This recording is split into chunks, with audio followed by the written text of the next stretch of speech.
Hi, welcome to my latest YouTube video. I'm Ross Rosenberg. This one is with a friend, a colleague, an author, an educator, a fellow sojourner on the path of healing, self-love, and so much more. Robert Jackman has written 4 remarkable books: Healing Your Wounded Relationship, Healing Your Lost Inner Child, and The Tender Path of Grief and Loss.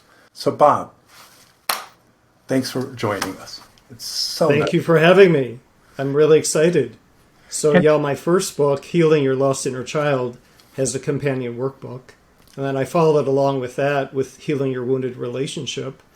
And my latest book, The Tender Path of Grief and Loss, is the one that just came out. I love the cover of that. It has a picture of this bowl that is cracked, that is mended with gold. I'd love for you to explain the relevance of, first, what is that type of artwork and how it fits in with your work. Well, I appreciate you asking that. You know, when I was writing the book on grief and loss, I kept on thinking about the grief and loss journey and how I believe that when we heal those parts that are cracking us open, when we heal that, we actually feel a lot stronger. And I had always seen these bowls repaired with gold. It's a Japanese technique where they take lacquer and mix it with gold and combine the pieces back together of broken pottery. And it's called kintsugi. And I'm sure I might be pronouncing that wrong, so I apologize to any listeners. But it's the idea that we're stronger than we were before because we've sort of gone through the fire and come out the other side, and we know ourselves better and we've healed ourselves. This type of artwork is valued and revered more so than if it was not broken, because it represents symbolically, metaphorically, realistically, how the process of going from broken to healed can be beautiful. Maybe very much. And I put in the book that, you know, I chose this image as a metaphor for how we can feel broken and shattered as the result of a loss, but become whole again through honoring our grief on the tender path. So it's us becoming stronger and wiser and grander, having gone through something that for many of us, we've all been through really tough times and coming out the other side feeling more whole. So that's the goal. I just want to say, before I have a bunch of questions I want to ask you, is that I read this book and you had asked me to write an endorsement, and I read it, and I've read your other 2. This book seemed like you were talking to me, and it just was just beautifully written, and I think thank you. That what you're talking about is really needed, especially from the point of view. So let's go. Let's start off. What inspired you to write this book? Where did you get the impetus, the idea? How did it begin? Well, thank you for asking that. You know, I've been a psychotherapist for over 2 decades. And of course, people would come in after having experienced the death of a parent or a spouse or a child. So we would talk about, in those sessions, death. But in other cases, people would come in with other losses, job loss, relationship loss, or could be a fender bender, whatever it is. But they did not reference it as a loss. And so what I was seeing was that I would reflect back to them. I'm like, oh, gosh, you've had a lot of losses in your life. And then they would say, oh, I guess I have. So what that kept on showing me was that people really weren't recording and acknowledging that this was a loss, that these were losses they were having. And so that's why I wanted to write a book describing all different types of losses that we normally, naturally experience in our life, to really bring that into more of a consciousness. Because what I say in the book is that a lot of these unacknowledged losses go into our loss bucket. So we just sort of stuff them down, and we don't really honor them. We don't give them a place in our life. I mean, there's a lot of books out there that explain grief and loss, but you actually create terminology for the different types of loss and grief so people can picture it. And if you can picture it, you can see it in yourself. Can you talk more about that? If we give ourselves permission and kindness and create a safe container within ourselves, we can go deeper within and hold that pain that's there and acknowledge it. And that's really what I'm trying to do, help the reader learn to do in this book, because everybody's coming in to read this book having different types of losses. Right. And so some chapters might pertain to them, some might not. But the theme, the arc of the book is normalizing the losses and normalizing these experiences and these emotions. So I had a gal a couple weeks ago, she said, when my dad died, I read 10 different books on grief and loss. And she said, none of them really helped me. She said, but reading your book, you normalize this experience. So I talk about losing my mom and losing my dad and what I went through. And I put out a pretty raw and unvarnished version of my experience so I could help the reader know that they're probably not alone in going through this. And that's what she was saying. She was saying, essentially, by my sharing, she was able to not feel so alone. Your courage and willing to be open and vulnerable, you didn't even have to try. You just told your story and shared it in a way that brought me to thoughts, feelings that normally I pushed out because, and you talk about that. But I'm kind of leading to what I think is going to be the perfect next question, is what is different about your book and other books on grief and loss? Well, I think it goes along with what we were just saying, where I normalize it, but what I've also done is I've asked 8 people if they wouldn't mind sharing their story. So I have 8 story contributors. And these are people who have lost spouses, they've been diagnosed with chronic illnesses, they've lost a child to suicide, they've gone through medical situations, they've lost big corporate jobs, they've had fires. So all different types of experiences, and each one of their stories is a book in itself. You're right. And I just am so thrilled that they went to that place of surrender and vulnerability to share their stories in this book for the reader, because again, it helps all of us to heal. Like we say in the men's group, one person's work is every person's work. Absolutely. And that's really the theme. That's what really comes through this book. Grief and loss is a difficult subject for many people in writing this book. What were the parts or the elements of writing this that was the most challenging? What was your stretch in this? Well, the stretch occurred across many different parts of the book.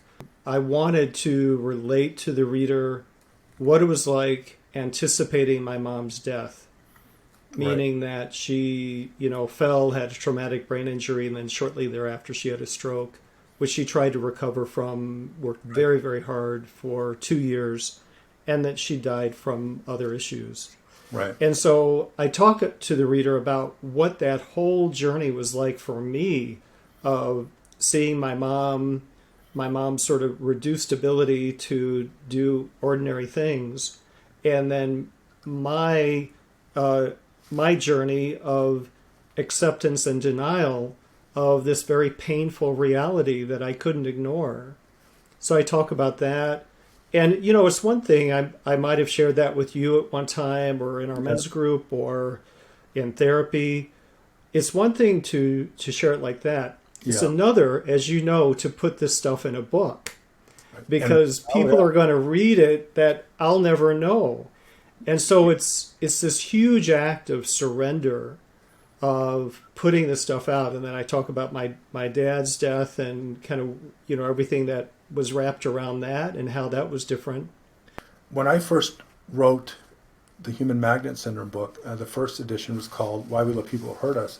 I had a story of myself and my family, and the publisher did not think it was relevant.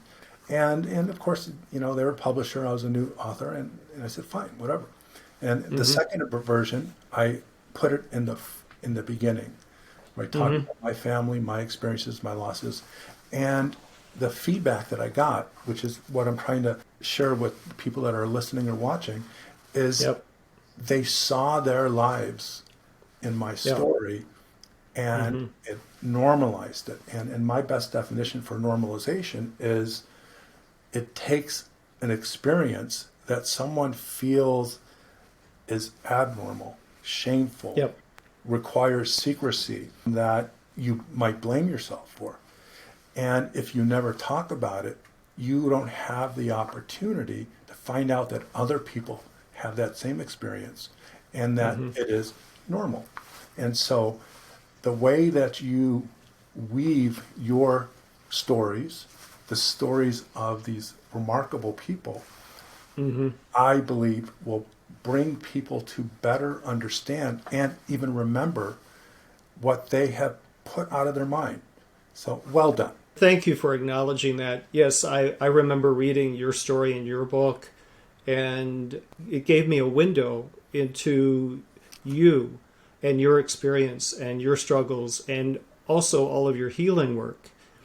And so I think it is so important for us to share our stories, for others to be a witness to our stories.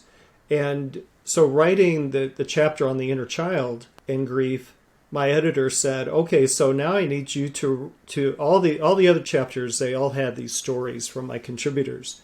And then she said, okay, well, I need you to write a story now, about your inner child and growing up and losses that you had. And when she said that, I knew that she was right, but I also knew what was ahead of me, because I could feel inside of me like, oh gosh, do I really want to go there? Right. Because I knew what I was going to be accessing. And I did it. And I did it over the course of a weekend. And it actually gutted me. I'm so glad I did. And people have said that it's the most raw and unvarnished, version of my story they've ever read, because I sort of extend the story into a loss of innocence. Yeah. But I'm glad I did it, because I want others to know that I'm walking the same walk that I'm asking you to walk. Right. So I'm doing all this work that I'm encouraging the reader to do, and I know that I feel more whole after doing it. Yeah. And so I give lots of examples like that.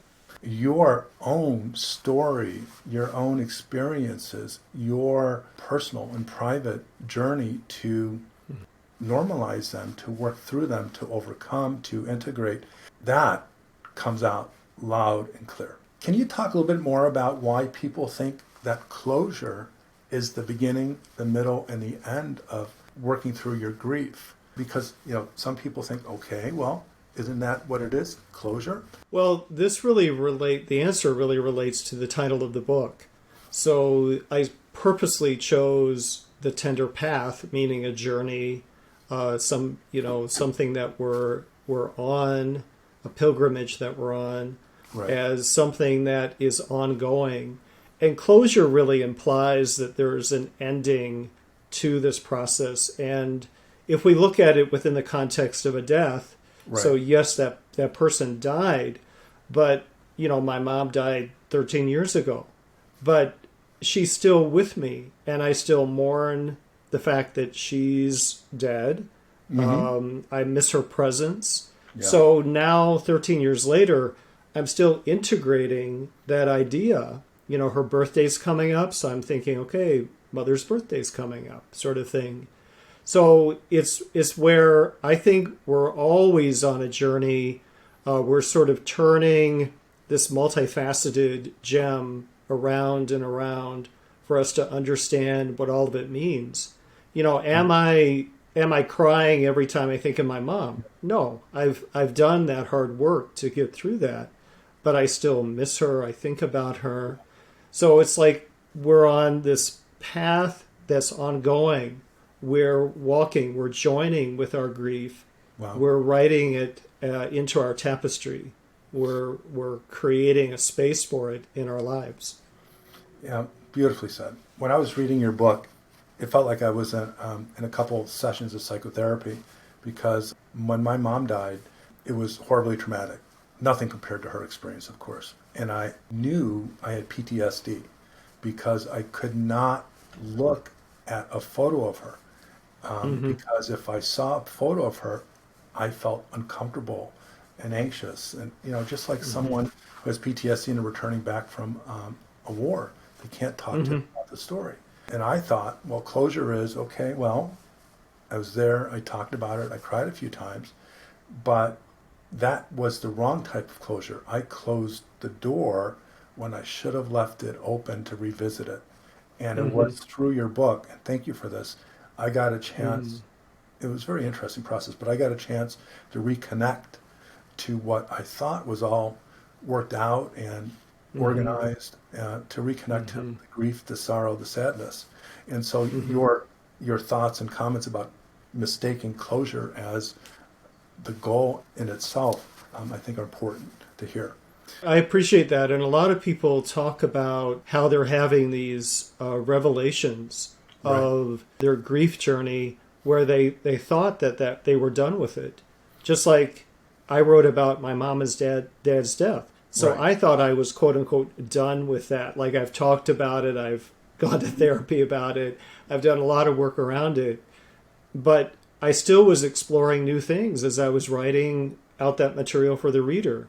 So I think that we're always interacting with it throughout our entire life. When you brought up Dr. Kubler-Ross and her groundbreaking information on the stages of death, and it really, because I was drawn to that information all the way back in college and grad school, but it really, for the first time, made sense because it can be inverted and used for the person suffering from the person who died, as if there's a death experience in themselves. A lot of people have commented on that, just sort of expanding on her work. And what I've also done is conceptualize the arc of our journey with grief and loss, as in the shockwave, the first phase when we first learn of a loss, and then the longest phase, which is the stretch. And that really is where we're getting used to this idea. We're beginning to integrate this. We're sort of wrestling with it. So that's when we're going through more of the stages. And then the last phase I call the solace.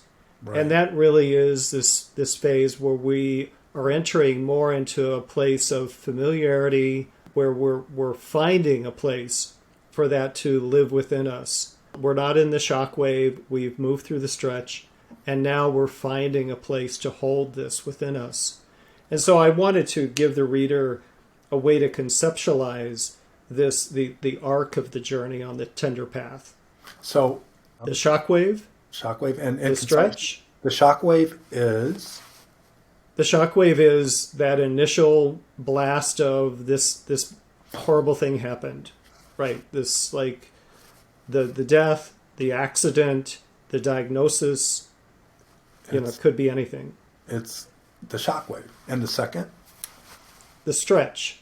So the stretch is typically the more longer phase. So this is when we're integrating this news. This is when we're wrestling with it. I hate that this happened. I want it to go away. Why me? We're saying, well, now I have to do this. Right. So this is the adjustment. This is us, the push and pull that we have within us. Right. We want it to go away, but yet it's right in our faces. The stretch within the grief and loss journey is, I don't want to accept this, but at some level I have to. Right. I cannot stay in denial. I have to face this at some level. And so it's really stretching us outside of a comfort zone. It's stretching us into a reality that we really don't want to go to, but in many cases we have to. And then the next stage? Or the solace. Solace. Yeah, the solace. And they really are phases, and you could be in each of these phases for as long as you're going to be in them. But the solace is where we more merge into it. We sort of meld into it. Yeah. It's not something like, a bell rings and then all of a sudden you're in solace. It's where we're beginning to be okay with this idea. So in Kubler-Ross's terminology, it's more akin to her acceptance. But I like the term solace because there's a quiet stillness Right. that's within this phase of we've done all that push and pull in the stretch. We've done all that I hate this and I want it to go away stuff. And in the solace, we're like, okay, this is my life now. This is my reality now. So we've learned to hold it. We've given it a place. We're honoring it. And I have a whole chapter on honoring loss to really help folks move through the stretch and get to the solace. And then I came up with this idea of, I call it the "this sucks" box. And that box is where you put all these things that you don't want to feel or know or that are happening. You put it into this box. I describe more how to do it in the book. But you put all this stuff in the box you don't really want to face or know or feel. Mm-hmm. And then when you've gotten it filled to a certain point, then just take it out and burn it or smash it or throw it in a dumpster or just some way to kind of like expel and transform that energy. So getting it out of you, it's about movement. It's about moving that energy so it's not just stuck in you. What type of feedback have you received from people that have read your book? Well, the biggest one, and what we talked about before, is how they really feel that I'm normalizing the grief and loss process. And so they don't feel alone. And much like my other books, readers will say, it feels like you're with me all along the way. So it feels like you're right beside me as I'm reading the book. Yes. And that really is my intention, because I want people to feel safe and connected and that they aren't alone. I mean, that's the whole point of this book, right? Is that, just like with your work, is that we want them to know that this is the human condition and that all of us are going to experience losses. We might not like it, but that's the reality. Yeah, it goes back to that part of our discussion where I talked about people closing the door, thinking closure is good, and you gently opening the door, allowing them in time, whether it's while reading the book or later, to go into a place that they didn't even know that existed. When we can name it, we can claim it, we can hold it, we can honor it. And that really, if there's one message I want people to get, is just name the losses that you've had in your life, because those emotions are looking for an outlet. All those pent-up feelings are just looking for acknowledgement, and they're going to keep recycling inside of you until you give yourself that permission. Yeah. And just like you're hearing from me, as far as how I had to dig so deep to write these stories, it's the same sorts of things that I'm asking the reader to do, but there's really gold, there's treasure, there are gifts in the loss. So it's looking at that. There's a point I want to talk about so it's not missed, and that's really our reaction. So if we go back to the shockwave and the stretch, the beginning of the stretch, what I see is people have two reactions, and I've done both. One is a very what I call an indulgent reaction to a loss, and one is more of a restorative reaction. So an indulgent reaction is the lashing out, it's the acting out, sex, drinking, shopping, gambling. It's the not taking care of yourself. It's the overindulgences, essentially. It's when we give license to that shadow self to come barreling through, and it's just like screaming and yelling and acting out. So that's the indulgent response. And then there's a restorative response, which is the nurturing, the caring of yourself, the resting when you need to, the eating in moderation, all the things we quote unquote know to do. Right.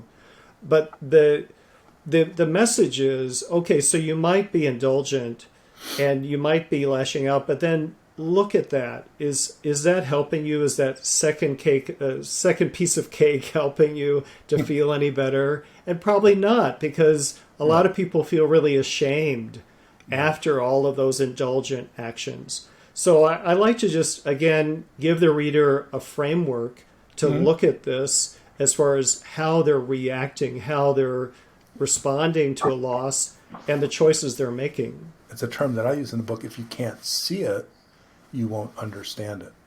If you can't understand something, you won't know how to solve it. And so all of these terms and ideas and explanations combined with your personal information and stories helps people create like a map of sorts that tells you where you are. More often than not, it shows people, okay, well, I'm here and this is where I need to go. Talk a little bit about cumulative grief, because that fascinated me when I read the book. Yeah, let me talk about cumulative grief. And this is where we have grief and loss experiences that we're not acknowledging, that we're stuffing down into our loss bucket, and they keep building. And so I use an example in the book where I talk about this cumulative grief period I went through of my mom died, my aunt died, and a good friend of mine died who was another mother figure within 2.5 years or so. So in a really compressed time, and then our dog died. Yeah. So I thought, okay, I'll get through this, I'll get through this, I'll get through this. And then our dog died, and I said to my partner, I said, I don't think I can go through anymore. Right. It was like inside of me was this rubber band that was stretched to its max. And so in that time, I had this cumulative grief. It just kept, these losses kept building and building and building, even though I was really working so hard to try and process all of the emotions I was feeling from all of that. But it just got really intense. And so I see that in people I work with where they might not have a cumulative loss experience related to death, but it could be job loss, or their kid does something that's upsetting, or they lost their house or whatever. It's like all of these things, but they're not honoring it. They're going into task mode. They're going into this action mode, which helps us feel in control. And we all do it, and I did it. But it's not really honoring the loss. It's helping us get through the experience. So that's cumulative grief and loss in my context. It makes me think of an idea. I came up with this idea called it Paleo psychotherapy. When I was a kid, I wanted more than anything to look for dinosaur bones, and be a paleontologist. And that just like when you write books, we draw upon these ideas that we forgot about, but it helped me understand how trauma works. Trauma gets buried sometimes purpose, or through tragedy or trauma, and more of a PTSD type of process. And if we're looking at any type of bones, every season there's sediment, there's dirt, and over time it gets buried, there's more weight, compaction, and it not only becomes a remote memory that we sometimes forget, but if we need to remember, we have to dig. And the longer we have suppressed that memory, the harder it is to find and dig. And whether you were talking about that, you reminded me of how, for me with grief, I didn't know where to go. I knew what happened. I knew how it impacted me, but I didn't have a direction. I didn't have a way, and I probably should have. But at the time, I didn't see a therapist. But you have to dig, you have to sift, and so I think of your work metaphorically as that process is finding what was lost and understanding the more remote it is, the harder, or the more energy and the more difficult it will be to find it. So there's a few more questions I want to ask before our time runs out. So after writing your book and exploring your own grief, where are you now, and what are you left with? Because I can imagine it had to be, because it's been my experience in my writing, it had to be a healing process to put all this into words in a way that can resonate with so many. But where are you with all of this now? Thank you for asking. So I actually reference in the book, in the introduction, that writing this book mirrored the grief and loss process. Right. So in writing the book, I was telling my story. I was helping others to tell their story, making space for them to go through their work. And I really walked through that deep, lonely valley of grief and loss as I was writing the book. And it was sort of a second full-time job, which took a lot out of me. And so birthing the book, giving it to the world, putting it out there, released that. And so now I'm doing a lot of self-care. So now I'm honoring that whole experience that I went through. Right.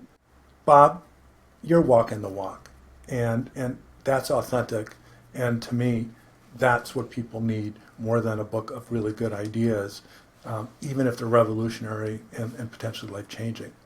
So I appreciate you saying that, but I want to clarify for folks is that my journey is not perfect, and my grief and loss journey is unfolding, it's moving, it's dynamic, and that really is the point of the book. And that's what I really want folks to hear, is that just because I wrote a book on grief and loss doesn't mean that I understand everything about it. It's not the definitive end-all be-all of grief and loss. Yeah, you don't even try to say that in your book, but it is perfect.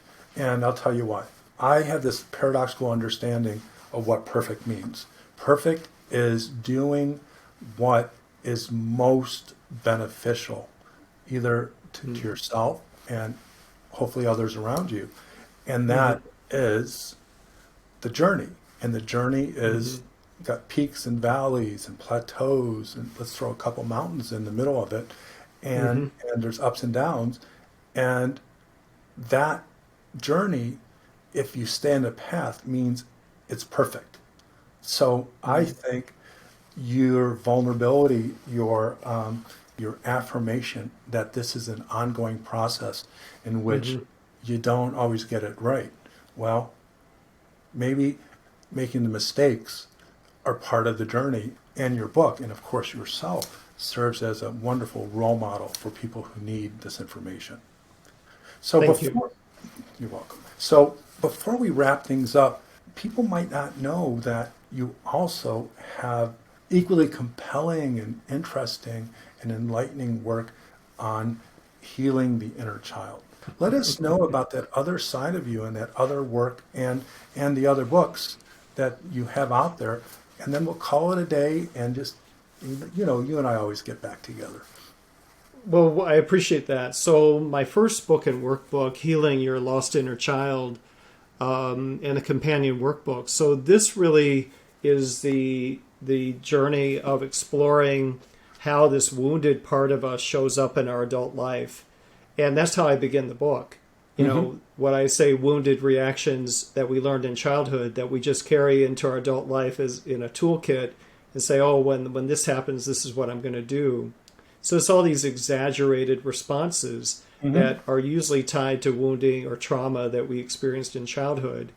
And so it's helping the reader understand what those are, to name it, just like we're doing. All my books are about naming what's happening within you, and then identifying how that's showing up in your life and how it's probably screwing up your life in ways that you're not conscious of. And so a lot of people will say, before your book, I didn't understand what I was doing or why I was doing it.